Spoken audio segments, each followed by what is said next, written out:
Presiden kelima RI Megawati Soekarnoputri mengaku bingung dan sedih mengapa persoalan kelompok kriminal bersenjata dalam kurung KKB Papua tak juga bisa diselesaikan. Andai masih punya kuasa, ia mengaku akan menurunkan sejumlah batalion ke Papua dan menghabisi semua anggota separatis. Hal ini ia lontarkan saat acara peresmian kapal perang Republik Indonesia KRI Bung Karno 369 di Dermaga Komando Lintas Laut Militer Kolin Lamil, Tanjung Priok, Jakarta Utara, Kamis 1/6/2023 lalu. Rasanya saya sedih loh, kok urusan Papua saja menurut saya nggak selesai-selesai. Jadi saya terus bingung sendiri, mikir sendiri, kata Megawati. Di hadapan Panglima TNI Laksamana Yudo Margono, Kepala Staf TNI AL Laksamana TNI Muhammad Ali, dan anggota TNI lainnya. Megawati mengatakan seharusnya pemerintah lebih berani untuk menggencarkan kontak senjata dalam menangani KKB. Saya lihat yang maju ke Papua ini.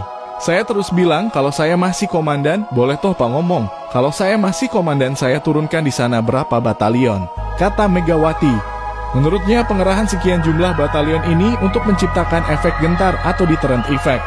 Saya kan mikir ini dalam kurung jumlah TPNPB hanya segitu. Lah kok dipateni dalam kurung dibunuh. Dal, matek, kata Ketua Umum PDIP itu. Megawati beranggapan bahwa pengerahan sekian jumlah batalion di Papua juga dapat memicu efek psikologis pula bagi musuh sekaligus observasi medan tempur. Meski demikian, Megawati mengaku kini hanya bisa diam saja karena memang tak berwenang memberi perintah apapun kepada TNI. Adapun pendekatan bersenjata Indonesia atas Papua sudah diterapkan puluhan tahun dan tak berhasil mengakhiri persoalan.